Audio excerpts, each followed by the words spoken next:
자, 오늘 이 시간에는 성경 속의 인물 입다 세 번째 시간을 갖도록 하겠습니다.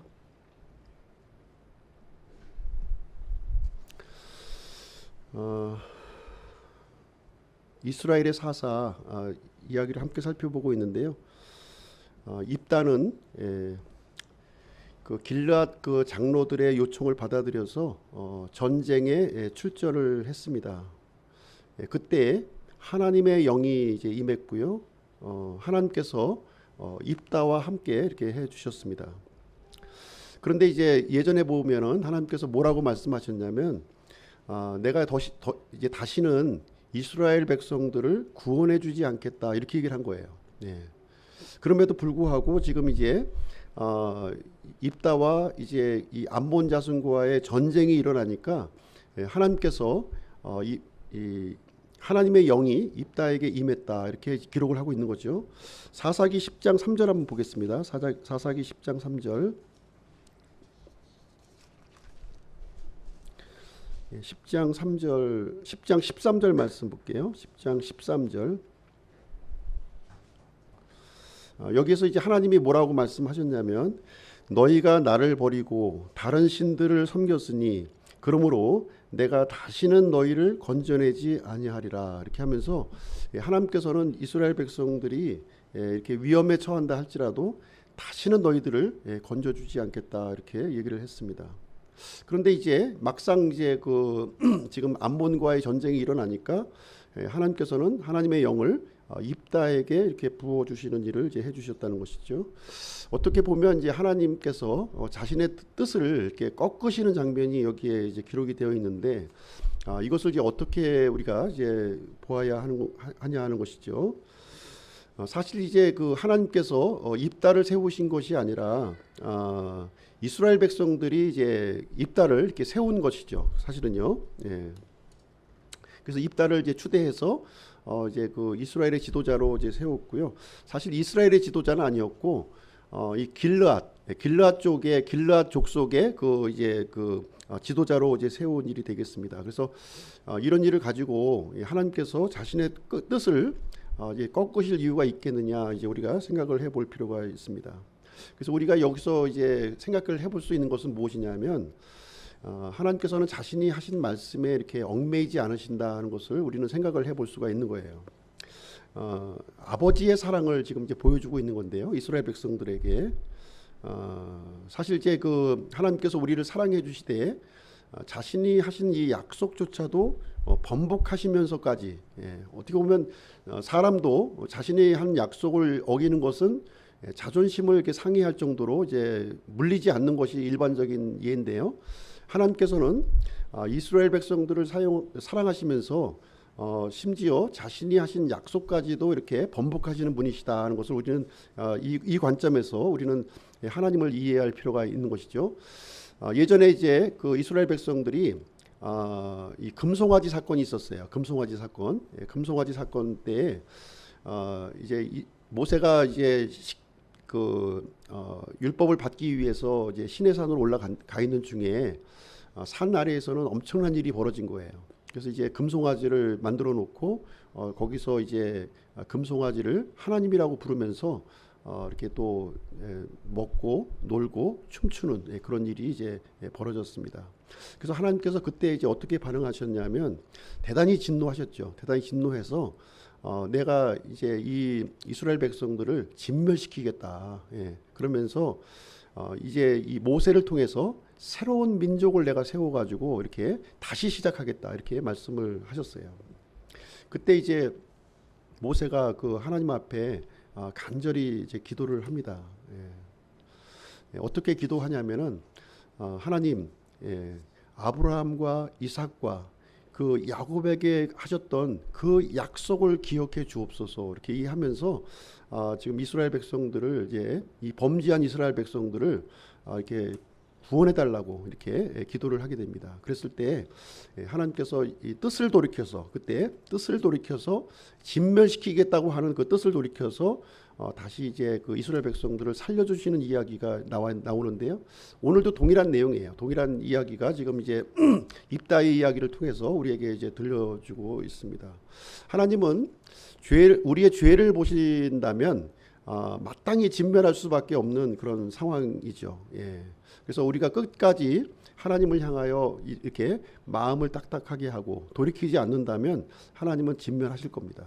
그러나 우리가 이제 마음을 부드럽게 하고 우리의 잘못을 우리가 깨닫고 다시 하나님께로 이렇게 돌이키는 그런 일이 생긴다면 비록 하나님께서 진멸하시겠다는 약속을 하셨음에도 불구하고 자신의 뜻을 꺾고 이렇게 또 살려주시는 이야기가 성경에서 종종 이렇게 등장을 하고 있습니다. 하나님은 이렇게 이 권위를 내려놓으시기까지 비록 자신의 잘못을 깨닫고 이렇게 돌이키는 자에게는 이렇게 용서해 주시는 하나님이라고 하는 사실을 여기서 볼 수가 있는 것입니다. 그래서 이제 입다는 하나님의 도우심으로 이제 그 암몬과의 전쟁에서 대승을 거두죠. 대승을 이제 거두게 됩니다. 그런데 이제 입다에게 이제 좀 일어난 일을 한 가지 좀 먼저 본문 말씀을 살펴보기 전에 입다에게 일어난 이야기를 한번 우리가 좀 살펴보고 이제 본문 내용을 이제 전하도록 하겠습니다. 입다의 그 서원 이야기예요. 서원 이야기. 입다가 이제 그 전쟁을 나가기 전에 하나님 앞에 서원하는 내용이 이제 거기에 이제 나오고 있는데요. 이제 한번 보시겠습니다. 사사기 11장 30절 31절 한번 보겠습니다. 사사기 11장 30절 31절 보시면 입다가 이제 하나님 앞에 이런 서원을 해요. 입다가 주께 서원하여 이르되 주께서 암몬 자손을 틀림없이 내 손에 넘겨주시면 내가 암몬 자손에게서 떠나 평안히 돌아올 때에 무엇이든 내 집 문에서 나와 나를 맞이하는 것은 확실히 주의 것이 되리니 내가 그것을 번지 헌물로 드리겠나이다. 이런 이제 좀 어떻게 보면 좀 지나친 서원을 이제 하나님 앞에 하는 장면이 여기에 기록이 되어 있어요. 그래서 어떻게 보면 입다의 입장이 이제 이해가 안 되는 것은 아니죠. 지금 이제 암몬과의 큰 전투를 앞두고 있기 때문에 내가 이 전쟁은 반드시 이기게 되겠다. 이런 마음을 가지고 하나님 앞에 이렇게 서원을 했을 수가 있습니다. 그런데 이제 입다가 이제 전쟁을 이제 승리하고 이제 돌아오는 길에 제일 먼저 입다를 맞이하기 위해서 나온 사람이 누굽니까? 그 짐승이 아니라 자신의 그 무남동녀 외딸이 이 입다를 맞이하러 나온 거예요. 이런 상황이 이제 이루어졌습니다. 이랬을 때 이제 입다가 어떤 반응을 이제 보이게 되냐면 자신의 옷을 찢으면서 슬퍼했다 이렇게 기록을 하고 있는 것이죠. 굉장히 난처한 상황이 되었어요. 아마 이제 그 하나님 앞에 한 이 소원을 한 것으로 이렇게 뭐 잊어버린 것이 아니라 계속해서 아마 주변 사람들에게 이제 반복해서 얘기를 했을 거예요. 그렇죠? 내가 지금 이제 승리를 거두고 이제 가게 되는데 누구든지 내 앞에 그 제일 먼저 맞이하는 존재를 내가 하나님 앞에 번지 헌물로 드리겠다 이런 얘기를 했는데 막상 와 보니까 누가 나왔어요? 무남동녀 외딸이 이제 맞이하고 나왔다는 것이죠. 그런데 이제 그 입다의 그 상황에서 지금 이제 보니까 어떻게 보면 서원을 취소할 수도 있었던 거예요. 충분히. 근데 이제 입다는 서원을 취소하지 아니했다 이렇게 이제 말하고 있는 것이죠. 입다는 이제 우리가 그 과거의 내용을 지난 시간의 내용을 이제 우리가 살펴보면 알겠지만 입다는 지금 그 이스라엘의 역사와 율법에 대해서 해박한 사람이었다는 거예요. 그냥 무식쟁이가 아니라는 거예요. 무식쟁이가 아니라 이 하나님의 율법과 이스라엘의 역사에 대해서 아주 그냥 그 해박한 지식을 가지고 있었던 그런 사람이었다는 것이죠. 물론 이제 율법에 의하면 이 자신이 한 소원을 되물릴 수 있었다 하는 것도 알고 있었을 거예요. 그럼에도 불구하고 입다는 이 번제를 이제 강행하는 그 결정을 내리게 됩니다. 이 딸에게 아마 설명을 했겠죠. 내가 너를 이제 하나님 앞에 번제 헌물로 드리기로 이렇게 약속을 했는데 네가 제일 처음에 지금 나를 맞이했기 때문에 나는 번제 헌물로 드릴 수밖에 없구나 이런 얘기를 했을 거예요. 그랬을 때 이제 딸의 반응을 보게 되면 딸이 어떻게 반응하는지 한번 보겠습니다. 36절 말씀에 보면 딸의 반응이 거기에 나오고 있어요. 그녀가 그에게 이르되 내 아버지여 아버지께서 주를 향해 입을 여섰을진데 아버지의 입에서 낸 말씀대로 내게 행하소서. 주께서 아버지를 위하여 아버지의 원수 암몬 자손에게 원수를 갚으셨나이다. 이 딸이 참 믿음이 아주 좋은 건지 무모한 건지 알 수는 없지만 하여튼 뭐 아버지가 하나님 앞에서 하신 약속을 그대로 이제 이행할 것을 이제 딸이 아버지에게 얘기를 하게 되는 내용이 기록이 되어 있습니다. 그러면서 이제 딸이 어떤 얘기를 하게 되냐면 그 전에 나에게 두 달만 유예 기간을 주십시오 이렇게 얘기를 합니다. 그래서 내가 처녀 생활로 이렇게 생을 마감하면서 좀 이제 우리 동무들과 함께 2달간 지냈으면 좋겠다 이렇게 얘기하니까 이제 아버지 입다가 이제 그것을 흔쾌히 이제 허락을 하게 되죠. 예, 그 얘기가 거기 기록이 되어 있습니다. 이제 2달이 지나서 이제 입다의 딸이 이제 돌아오는 내용이 39절, 40절에 이제 기록이 되어 있습니다. 돌아온 입다의 딸에게 이제 입다는 어떻게 행했을까 하는 것을 보겠습니다. 2달이 지난 뒤에 자기 아버지에게 돌아오니라. 그가 자기가 서원한 대로 그녀에게 행하니 그녀가 남자를 알지 아니하니라. 그것이 이스라엘 안에서 풍습이 되어 이스라엘의 딸들이 해마다 가서 길르앗 사람 입다의 딸을 위하여 1년에 나흘씩 애곡하였더라. 자, 이 내용을 통해서 이제 우리가 이제 그 어떤 것을 우리가 좀 생각을 해볼 수 있냐면 이제 두 가지 의견이 있다는 거예요. 이 내용을 가지고 어떤 사람은 이제 이렇게 주장합니다. 입다의 딸을 번제 헌물로 이렇게 실제로 짐승을 이제 하나님 앞에 번제 헌물을 드리는 것처럼 번제 헌물을 드렸을 것이다 이렇게 주장하는 사람이 있는 거예요. 예. 그리고 그렇지 않은 또 주장이 또 있어요. 뭐냐면은 어떻게 사람을 그것도 자신의 그 외동딸을 번제 헌물로 드릴 수 있느냐?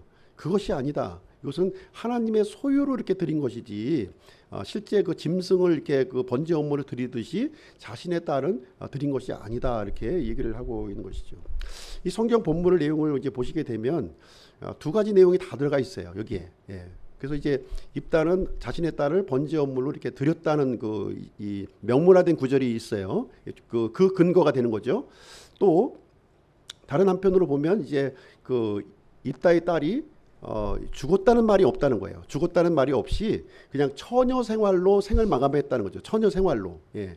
개역 성경에는 죽었다는 표현이 나옵니다. 그래서 입다의 딸이 번제 헌물을 드린 것을 전제로 해서 이렇게 좀 언급이 되어 있고요. 우리 흠정역 성경에는 그냥 처녀 생활로 기록하고 있는 거예요. 처녀로 죽은 것이 아니라 처녀 생활로 이렇게 그 마감을 했다 이렇게 기록을 하고 있는 것입니다.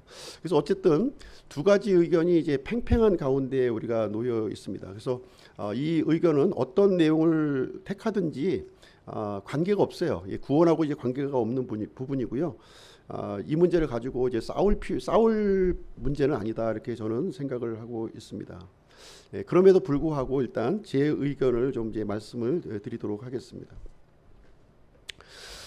조금 전에 지금 이제 하나님께서 이스라엘 백성들을 이제 어떻게 했냐면 다시는 너희들을 건져주지 않겠다 이렇게 말씀을 하셨죠. 작정을 하신 거예요. 하나님은 작정을 하셨습니다. 그럼에도 불구하고 하나님은 자신이 하신 말씀을 번복하셨다는 거예요. 왜? 생명에 관련된 문제이기 때문에 또 이제 이스라엘 백성들이 이제 잘못을 이렇게 빌었고 또 이렇게 우상을 제거하는 그런 그 가시적인 노력을 했습니다. 그래서 이제 하나님께서는 자신의 그 말씀을 번복하시는 내용을 이제 볼 수가 있습니다. 역시 입다 역시 같은 입장인 거예요. 자신이 분명히 하나님 앞에서 서원을 했지만 분명히 번복할 수가 있었다는 상황이 되는 것이죠. 율법에 이제 근거도 있는 그 상황이었고요. 굳이 번제 헌물로 안 드려도 되는 그런 상황이었는데 번제를 일단 강행한 입다의 모습을 우리는 보게 됩니다. 그래서 본문의 해석은 어떻게 보면 실제 범죄 헌물로 생각할 수도 있고 또 처녀의 몸으로 그냥 이렇게 하나님 앞에 드려져서 성막을 섬기게 하는 그러한 일을 하게 했을 수도 있다 이렇게 보게 됩니다. 저의 그 견해는 일단 이제 입다가 번제 헌물로 드렸다고 이렇게 표현은 되어 있지만 저는 이제 실제 짐승이 죽는 것 같이 번제 헌물로 드려졌던 것은 아니고 처녀의 몸으로 하나님께 드려졌다 이렇게 저는 그 주장을 저는 이제 받아들이고 있습니다. 이 결과는 나중에 하늘에 가서 입다에게 가서 물어보시면 되겠습니다. 제가 이렇게 생각하는 이유는 이제 이겁니다. 자신의 딸을 짐승과 같이, 짐승을 드리는 것과 같이 번제 헌물로 이제 드렸다고 한다면 석연치 않은 부분이 있다는 거예요. 그 부분에 대해서는 동의할 수 없는 부분이 있다는 것이죠. 왜 그러냐 하면은 이 번제 헌물을 드리려면 여러 가지 절차가 필요한 거예요. 절차가. 그냥 내가 번제 헌물로 드려야겠습니다 해서 드려지는 것이 아니라는 거예요. 이제 번제 헌물로 드려지는 절차를 제가 한번 말씀을 드리도록 할게요. 번제 헌물로 이제 딸을 이제 드리려고 한다면 반드시 어디로 가야 돼요? 성막으로 가야 되는 거예요. 성막. 그렇죠? 성막으로 가야 돼요. 그냥 내 집 문에서 이렇게 번제 헌물로 드릴 수 있는 부분이 아니라는 거죠. 성막으로 반드시 이제 가야 되는 것입니다. 그 다음에는 제사장의 도움이 있어야 되는 거예요. 성막에서 드려지는 이 헌물은 제사장의 동의 없이는 내가 드려줄 수가 없다고 하는 사실을 우리가 볼 수가 있습니다.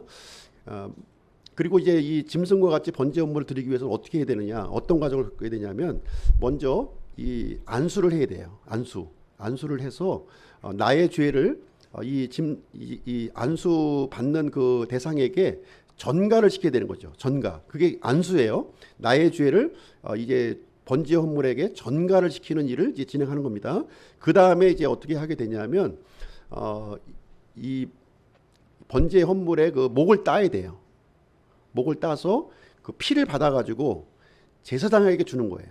그럼 제사장은 그 피를 받아가지고 그 번제단 주변에 이렇게 뿌리게 됩니다. 그것으로 끝나는 게 아니에요. 그 다음에는 가죽을 벗기고 그 다음에 배를 갈라가지고 내장을 다 드러내야 돼요. 다 물로 씻어야 됩니다. 그 다음에 칼로 조각조각을 내야 돼요.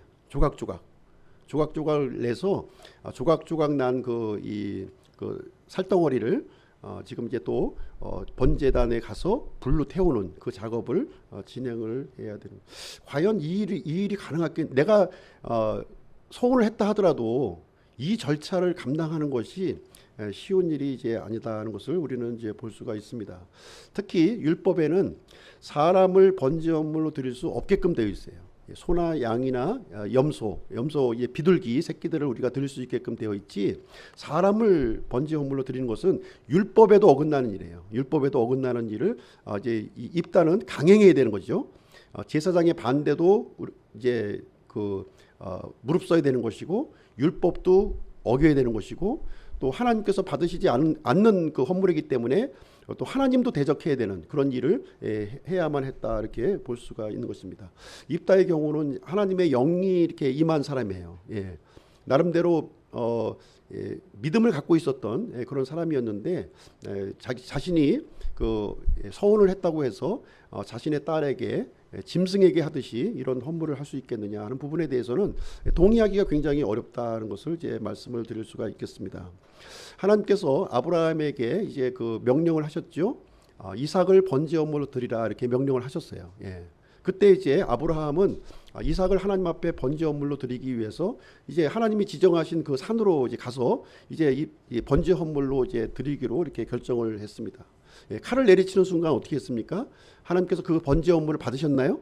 하나님께서 명령하셨으니까 그 번제 헌물 받으셨나요? 그렇지가 않죠. 중단시켰어요. 그리고 이제 순양을 준비하셔서 이삭 대신에 이렇게 죽게 하시는 모습을 우리는 볼 수가 있습니다.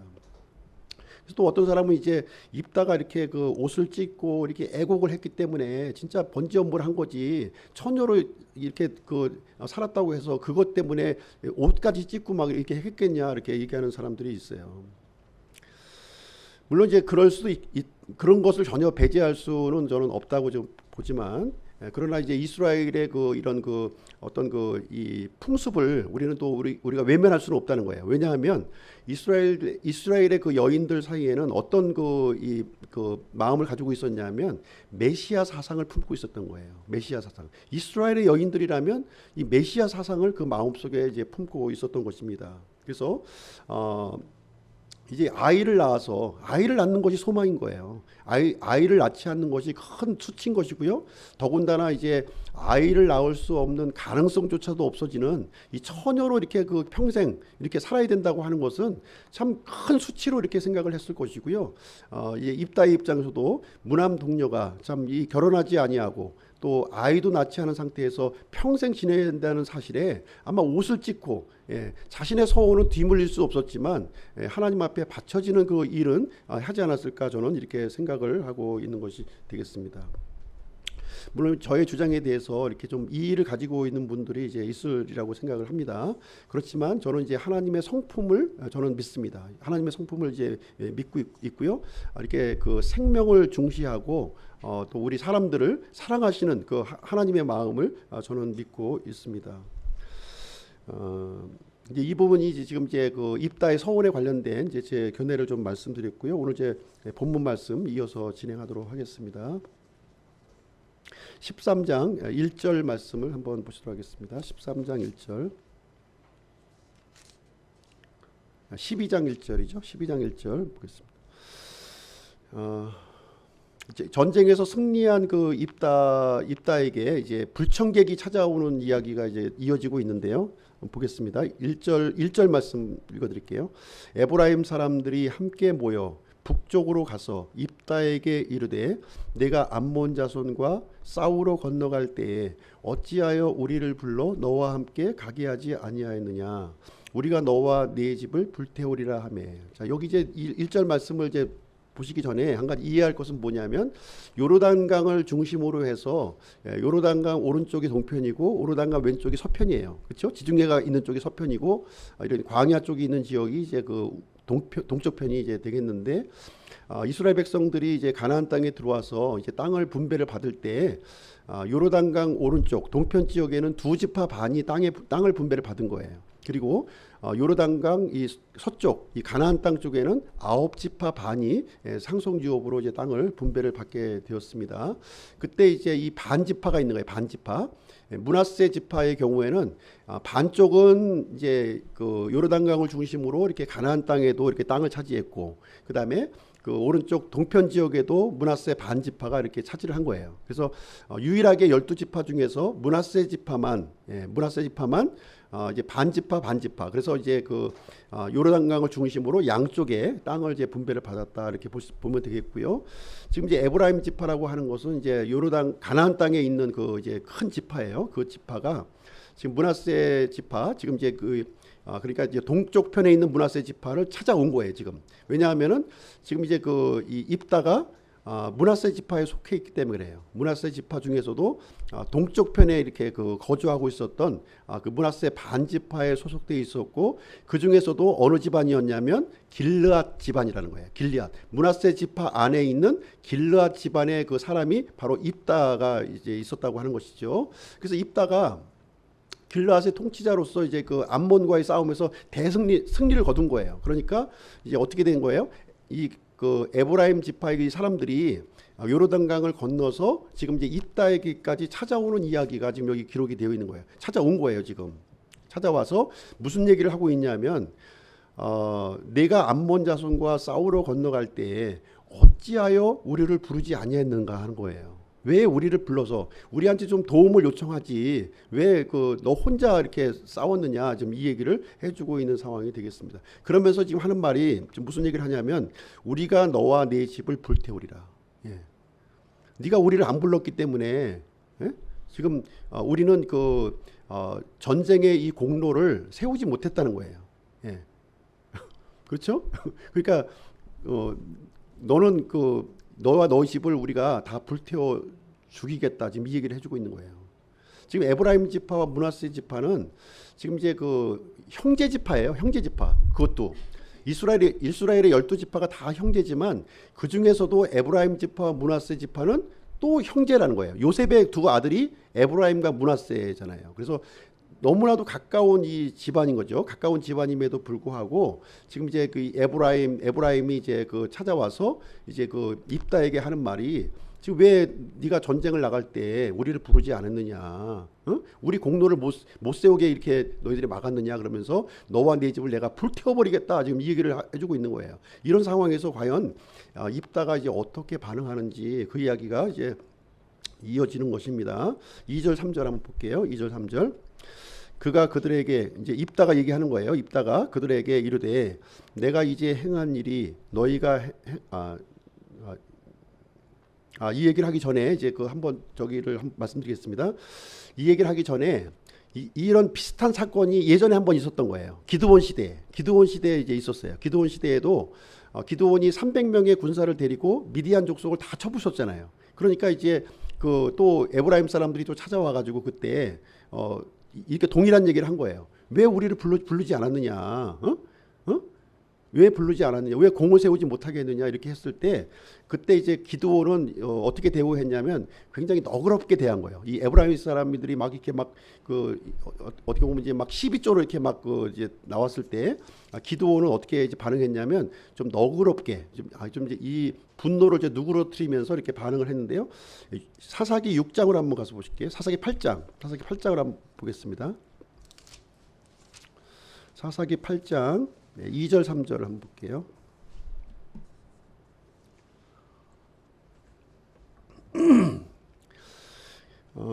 그가 그들에게 이르되, 그러니까 기드온이 지금 이제 에브라임 사람들에게 이제 말하는 겁니다.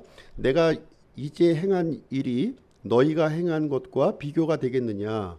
에브라임의 끝물 포도줄기가 아비에셀의 포도수확보다 낫지 아니하냐? 하나님께서 미디안의 통치자 오렙과 스웹을 너희 손에 넘겨주셨으니 내가 할 수 있는 일이 너희가 행한 것과 비교가 되겠느냐 하니라. 그가 이 말을 하매 그를 향한 그들의 분노가 풀리니라, 이렇게 기록하고 있어요. 그래서 기드온 같은 경우에는 에브라임 사람들이 이렇게 와서 이렇게 그냥 막 항의를 하고 그러니까 그 항의를 그대로 받아준 거예요. 그러면서 당신네들이 한 그 공로가 내가 행한 것보다 그 공로가 더 뛰어나다, 이렇게 얘기를 해주고 있는 거예요. 그러면서 그런 얘기를 해주게 되니까 이 에브라임 사람들의 분노가 이렇게 풀렸다, 이렇게 얘기를 해주고 있습니다. 근데 이제 오늘 이제 입다의 경우는 조금 상황이 달라요. 좀 다르게 지금 진행이 됩니다. 입다는 어떻게 반응을 하냐면 옳고 그름을 조목조목 분명하게 따지고 듭니다. 조목조목 따지는 거예요. 그래서 이 전쟁은 지금 길앗하고 암몬 사이의 전쟁이냐? 그렇지가 않다. 이 암몬 사람들이 보면은 우리 길앗도 피해를 줬지만 요르단강까지 건너가서 유다 지파와 에브라임 지파까지 공격하지 않았느냐? 우리는 공동의 적인 것이지 우리만의 싸움이 아니다. 그래서 우리가 또 그 에브라임 사람에 대해서 네가 부르지 않았다고 했지만 부르지 않은 것이 아니다. 불렀다. 그럼에도 불구하고 너희들이 오지 않은 것이다. 지금 얘기하면서 이 입다는 지금 이제 기드온처럼 이렇게 그 에브라임 사람을 추켜 세운 것이 아니라 이 에브라임의 잘못된 그 이 상황에 대해서 조목조목 반박하는 이제 이야기를 이렇게 진행하고 있다고 하는 사실을 우리는 볼 수가 있습니다. 4절 말씀을 볼게요. 4절. 12장 4절 한번 보겠습니다. 12장 4절. 그때 입다가 길르앗의 모든 사람들을 함께 모아 에브라임과 싸웠더라. 길르앗 사람들이 에브라임을 쳤으니 이는 그들이 말하기를 너희 길르앗 사람들은 에브라임에서 도망한 자들로서 에브라임 사람들과 문헤살 사람들 가운데 있느니라 하였기 때문이라. 그래서 이제 이 입다와 이제 감정이 폭발한 거죠. 지금 감정이 폭발하게 되니까 이제 입다와 이제 이 에브라임 사람 사이에 전쟁이 지금 일어나는 이야기가 일어나는데요. 지금 이제 그 4절 말씀에 보시면 지금 이제 그 에브라임 사람들이 또 감정을 또 이렇게 좀 그 촉발시키는 얘기를 또 합니다. 어떤 얘기를 하냐면 입다가 속한 그 집안이 이제 길앗 집안이에요. 길앗 집안에 대해서 이제 어떻게 얘기를 하냐면 너희들은 에브라임에서 도망친 사람들이다. 지금 원래는 지금 이제 그 요르단강 이 서편에 가나안 땅에 이제 머물렀어야 하는 이제 길앗 사람들이 머물렀어야 되는 것인데 니네들이 요르단강 건너편 길앗 산지에 가서 너희들이 머물렀다는 거예요. 그러니까 그 에브라임 사람들이 볼 때는 니네들은 도망자라는 거예요. 도망한 게 아니죠. 지금 므낫세 지파는 동쪽과 서쪽을 같이 상속 유업으로 받았기 때문에 어느 땅에 거주해도 상관이 없는 거예요. 그런데 에브라임 지파 사람들은 이 길앗을 향해서 니네들은 지금 이제 도망한 사람이다. 지금 이렇게 지금 얘기를 해버리니까 그냥 이 길앗 사람들이 이제 오히려 화가 난 거예요. 막 화가 나가 이제 에브라임 사람도 입다의 이런 그 조목조목 반박하는 거에 대해서 감정이 나빠졌고 또 길르앗 사람들도 또 에브라임 사람들의 감정이 또 이게 나빠지는 그런 상황으로 이제 치닫으면서 이제 에브라임 지파와 길르앗 사람들이 전쟁이 일어나게 되는 내전이 일어나게 되는 상황으로 지금 이제 이어지게 되는 모습을 이제 우리가 볼 수가 있는 것입니다. 자, 이제 이 상황에서 우리가 이제 어떻게 지금 이걸 봐야 되겠는가? 지금 이제 보면 이제 기드온 같은 경우는 굉장히 지혜롭게 행동했어요. 예, 물론 이제 기분 나빠가지고 이렇게 왔지만 그 에브라임 사람들의 모든 것을 다 받아줬어요. 근데 입다의 경우는 받아주지 않은 거죠. 받아줄 이유가 없어요. 그러니까 없으니까 이제 단방에 이제 거절을 한 거예요. 그러니까 에브라임 사람들이 화가 더 나가지고서 과거 일까지 이제 내세우면서 지금 이제 그 길르앗 사람들을 이제 공격을 하게 되니까 서로 이제 전쟁이 이제 일어나는 그런 상황에 이제 이루어지게 되었습니다. 그렇게 되면서 전쟁이 일어났는데요. 지금 이제 6절 말씀 한번 볼게요. 6절. 그들이 그에게 이제 쉿볼렛을 말해보라 하고 그가 능히 그것을 바르게 발음하여 말하지 못하므로 쉿볼렛이라고 하면 그들이 곧 그를 붙잡아 요르단의 통로에서 죽였더라. 그때 에브라임 사람들 중에서 쓰러진 자가 4만 2천 명이었더라. 지금 이제 에브라임 사람이 이제 요르단강 동편으로 몇 명이 건너왔냐면 4만 명 이상이 건너온 거예요. 엄청난 사람이 이제 건져온 거죠. 사실은 이제 이 사람들이 이렇게 건너온 이유는 뭐냐면 그 입다하고 싸우려고 건너온 건 아니에요. 사실은 원래 목적은 그 암몬을 같이 이렇게 좀 대적을 해서 전쟁을 하려고 이제 사람들을 몰고 온 건데 본의 아니게 지금 이제 그 싸움이 전쟁이 이미 끝나버렸기 때문에 이제 끝나버린 상황에서 어떤 그 이 다툼이 지금 이제 비화가 되는 이제 그런 상황이 이제 되겠습니다. 그래서 전쟁이 일어났는데 이제 입다는 지금 이제 그 이 에브라임 사람들이 건너서 도망가지 못하도록 나루터를 먼저 점령합니다. 이 요르단강에 나루터를 점령을 해서 이제 에브라임 사람들이 이제 건너가서 도망가려고 하면은 이제 죽이는 거예요. 거기서 죽이는데 어떤 방식으로 죽이냐면은 이제 그 발음을 통해서 발음이 좀 틀렸던 거예요. 발음이 그래서 이제 어떤 발음이었냐면 쉿볼렛이라고 하는 발음을 통해서 에브라임 사람인가 에브라임 사람이 아닌가를 이렇게 분별을 했다는 거예요. 그래서 한번 쉿볼렛 이렇게 한번 얘기해봐 그러면은 이제 그 에브라임 사람은 쉿볼렛 발음을 못하는 거야. 쉿볼렛 이렇게 발음하는 거예요. 예? 이렇게 그래서 쉿볼렛 한번 해봐 그러면 쉿볼렛 그러면은 너 에브라임 사람이구나. 이게 죽였던 거야 이렇게요. 그래서 쉿볼렛 하면 쉿볼렛 이렇게 발음하면은 넌 에브라임 사람이 아니구나 하고서 살려주는 일을 했는데 그러면서 이제 그걸 그렇게 발음으로 구별해서 죽은 사람이 몇 명이냐면 4만 2천 명이 에브라임 사람이 이제 죽음을 당하게 되었다. 이제 이렇게 얘기를 해주고 있는 거예요. 우리나라도 이제 그 비슷한 예가 있죠. 경상도 사람들이 이제 그 쌀이라는 발음을 못 하잖아요. 쌀. 예. 쌀 한번 발음해봐 그러면 살 이렇게 하는 거죠. 아니 그러면 경상도 사람이구나 하면서 이제 판단을 하는 것처럼 지금 이스라엘 사람도 그런 식으로 지금 이제 왜냐하면 이제 요르단강 동편과 서편에 이렇게 긴 시간 동안 이게 그 같은 지파의 사람들이었지만 긴 시간 이렇게 분리하면서 이제 발음이 좀 이렇게 달라지는 현상이 이제 일어난 것을 이용을 해서 이제 입다가 이제 에브라임 사람들을 이렇게 살육하는 이야기가 여기에 이제 기록이 되어 있습니다. 마지막 7절 말씀 한번 볼게요. 7절. 입다가 6년 동안 이스라엘을 재판하였고 그때 길르앗 사람 입다가 죽어서 길르앗의 도시 중에 하나에 묻히니라. 그래서 입다는 이제 6년 동안 이스라엘의 사사로서 이렇게 지내게 되면서 그 마지막은 길르앗의 도시 중에 하나에서 묻혔다 이렇게 이제 마치고 있습니다. 입다는 이제 용사였죠. 용사였습니다.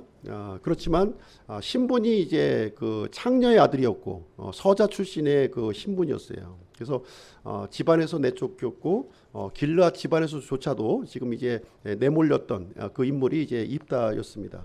그래서 당시에 어떤 이 주류 사회에서 이렇게 함께할 수 없었던 그런 이제 신분이었고 어떻게 보면 이제 불운의 운명을 타고서 태어난 그런 인물이었습니다. 그렇지만 암몬과의 전쟁을 통해서 이스라엘 이제 전면에 이렇게 드러나게 되었고. 되었고요. 이스라엘 전체의 영웅으로 이렇게 드러나는 일이 발생하게 되었습니다. 그러면서 본의 아니게 같은 그 동족인 에브라임 지파 사이에 이런 그 살육전이 일어나게 되는 모습을 이제 여기서 기록을 하고 있습니다. 그래서 이 입다는 이스라엘 전체의 영웅이 되었지만 그럼에도 불구하고 이렇게 그 이스라엘 전체의 지도자가 되지 못하고 길르앗의 이런 그 통치자로서 이제 이렇게 그 머물러 있어야만 되는 상황이었다고 하는 사실이죠. 그래서 입다는 그 지파 간의 갈등을 해결하지 못한 거예요. 기드온 같은 경우는 지파 간의 갈등을 이렇게 잘 이렇게 해결했던 케이스가 되는데 입다는 그 하나님에 의해서 이렇게 사사로 세워졌음에도 불구하고 전쟁에서 이겼지만 그럼에도 불구하고 이렇게 그 전체 이스라엘 전체의 그 지도자는 되지 못했다는 게 볼 수가 있고요. 그리고 통치 기간도 보니까 6년에 불과한 거예요. 6년. 예. 굉장히 아주 강성한 그런 시대의 이 사사가 되었는데 그럼에도 불구하고 이제 6년밖에 통치를 못한 거죠. 6년간의 짧은 통치만 하고서 마치는 이야기가 여기에 기록이 되어 있습니다. 아마도 이제 이스라엘의 사사가 되었지만 참 이스라엘 전체의 이런 그 동의를 받지 못하다 보니까 이 통치 기간 내내 어려움을 많이 겪었을 것으로 생각이 되어지고요. 그래서 이제 아마 6년간의 통치로 이렇게 마무리가 되어지는 그런 어떻게 보면 입다의 입장에서는 한순간에 이렇게 이스라엘의 지도자로 이렇게 세워졌지만 또 짧게 또 마무리를 할 수밖에 없는 그 정치 운명을 마무리할 수밖에 없는 그런 상황에 이제 놓이게 되었다는 것을 우리는 볼 수가 있습니다. 오늘 이제 입다의 이야기를 이제 우리가 함께 같이 살펴보았는데요. 이 내용을 통해서 우리가 생각해 볼 수 있는 내용을 한번 살펴보도록 하겠습니다. 첫 번째는 무엇이냐면 말을 좀 우리가 조심해야 된다는 거예요.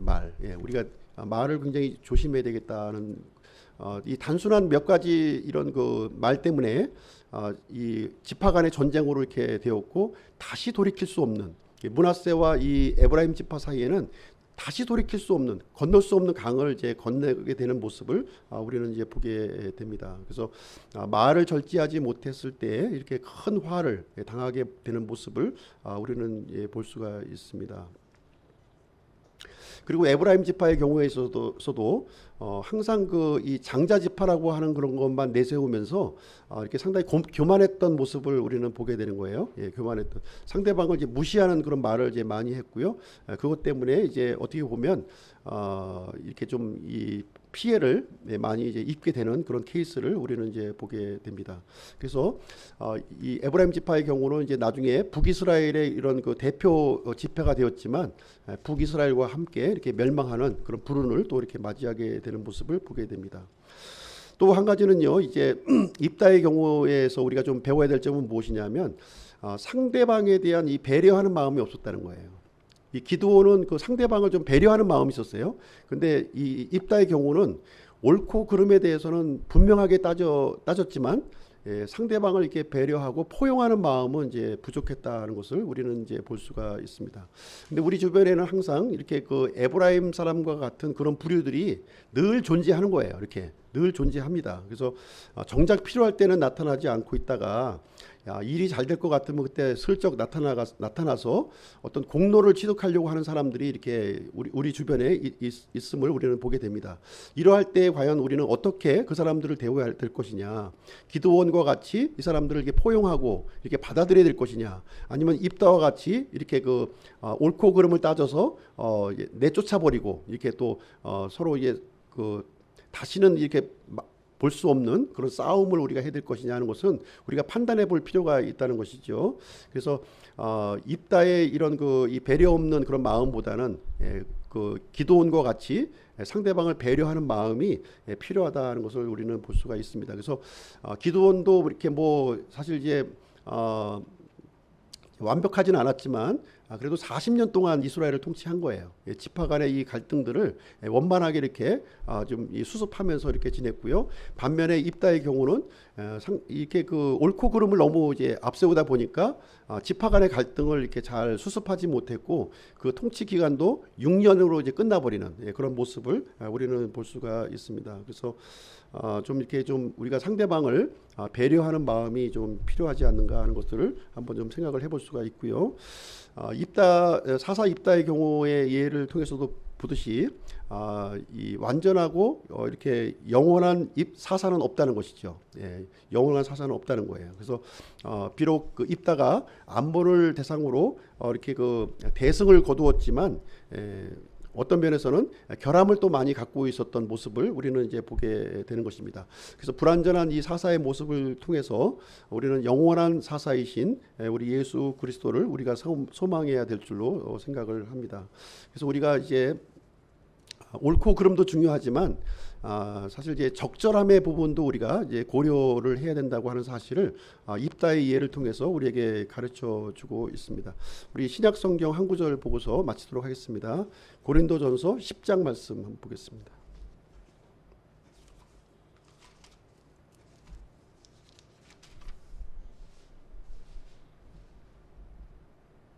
고린도전서 10장 23절 24절.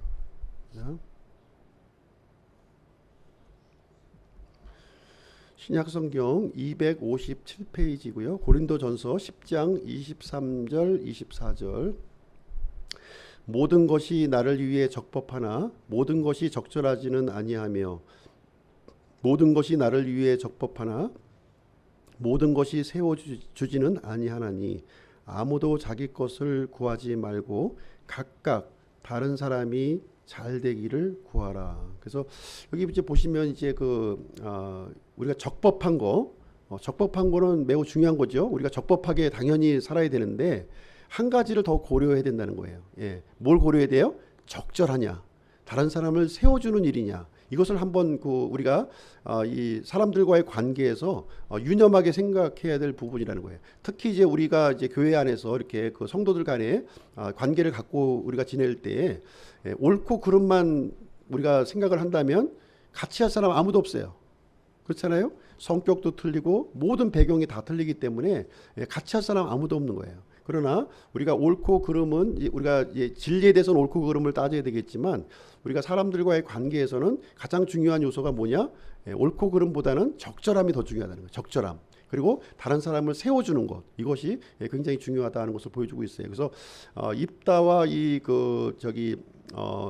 에브라임 지파와의 사이는 친형제지간이에요. 싸워서는 안 되는 사이인 거예요. 사실 에브라임도 잘못했고 입다도 뭐 정당한 말을, 적법한 말을 했다고 하지만 입다도 너무 그릇이 적은 거예요.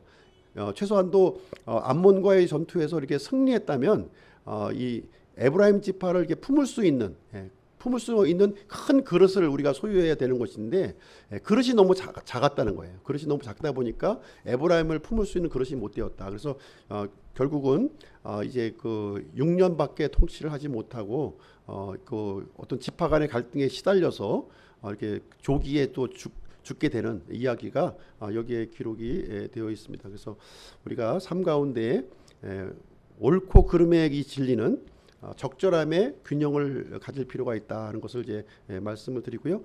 이제 3시간에 걸쳐서 사사 입다에 관련된 이야기를 우리가 함께 살펴보게 되었습니다. 이상으로 마치고 기도하고 마치도록 하겠습니다.